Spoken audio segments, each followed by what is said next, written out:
So stage 13 is a time trial. But what is a time trial? Well, it's basically the fastest you can get from point A to point B. It's a test of raw power output for the riders. It gives the chance for the sprinter guys, the bigger guys, to make a good account of themselves. Now, we've already had a time trial already on stage 5, and that was in Con, and that was 33 kilometres on the flat. And that was won quite convincingly by the young lad Remco Evenepoel. However, Pogačar did put in a good account of himself on that one, some 16 seconds behind. Now, the difference about the time trial today is that it is a mountain time trial. So we could see a bit of a shake-up, not so much at the top, but sort of in the mid, in the mid-table, if you like, of the top 10. So it's 10 kilometres today, and it finishes up the Peyragudes, and it's like an Altiport. There's a runway up there, and it is 8 kilometres of 7.9% gradient. So it starts off with 2 kilometres on the flat, and then it ramps up, and then the last sort of few hundred metres, it does ramp itself up to 16% gradient. So it's going to be a really brutal test for the riders. Now, who do we think's going to win it? Well, there can really only be one winner unless there's a major upset. And of course, that is the aforementioned Tadej Pogačar. And I personally think the top three will be the top three that are in the GC at the moment. So Vingegaard comes second, Pogačar first, Vingegaard second, and Remco Evenepoel third.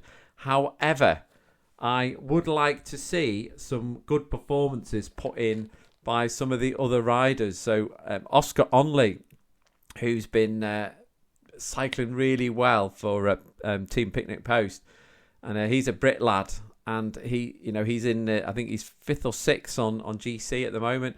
So he's a bit of a climber. So it'd be nice to see him do well. I'd like to see Carlos Rodriguez from Ineos Grenadiers do something as well. He's been quite quiet, and I do like them to do well. So it would be good to see him come up there. Primož Roglič also might make a good account of himself.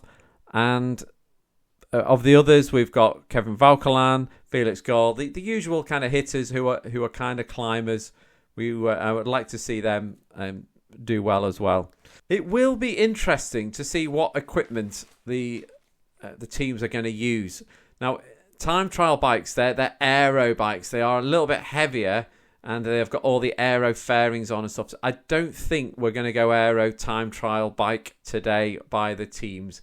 I think there's going to be it's going to be climbing bikes. Now, there has been talk by some of the teams of and some of maybe the pundits, the journalists, kind of saying maybe clip on aero bars, some TT bars. So it might be interesting to see whether they're going to go for 1x or 2x chain rings. What type of wheels are they going to use? It's going to be fascinating because you've got that, the aero gains, which are kind of diminished the slower you go, the gains gained by aero. Now, in the past, with some mountain time trials, riders have swapped bikes. So there's nothing in the rules to say you can't swap bikes. So they've started on a time trial bike, and at the bottom of the climb, they have swapped onto a climbing bike. Now, this all depends on the time it takes you to swap the bike, and also the length and the gains you're going to get on an aero bike on the flat. Now, because there's only 2 kilometres of flat to start with, I don't think we're going to see any of that nonsense going on today, because it's just not worth it. The time it takes to swap bikes, you're going to wipe out all those gains from there. So I will be interested to see what it is. Now, I asked ChatGPT if it could come up with a prediction for the stage. So I'm gonna read out what it was. Now, funnily enough, this is what ChatGPT does anyway. It just collates all the information out there on the internet from all the various sources and stuff. And this is what it's come up with. So first, it says Tadej Pogačar, Jonas Vingegaard second, Remco Evenepoel third.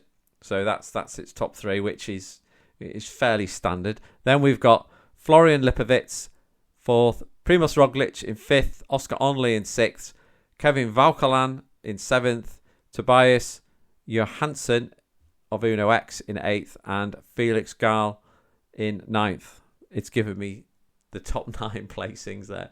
So that was based, I think, it did kind of give me its sources based on loads of different sources and form and current form and all the rest of it. So I will be interested to see how well ChatGPT does at predicting it. Most of those names have been mentioned, so there's no real kind of wild cards in there. So that will be interesting to see. So we'll key in again after the stage to see where we're at and see if those predictions come true and see if there's a bit more of a shake up on the GC. Okay, folks, thanks for watching. Bye for now.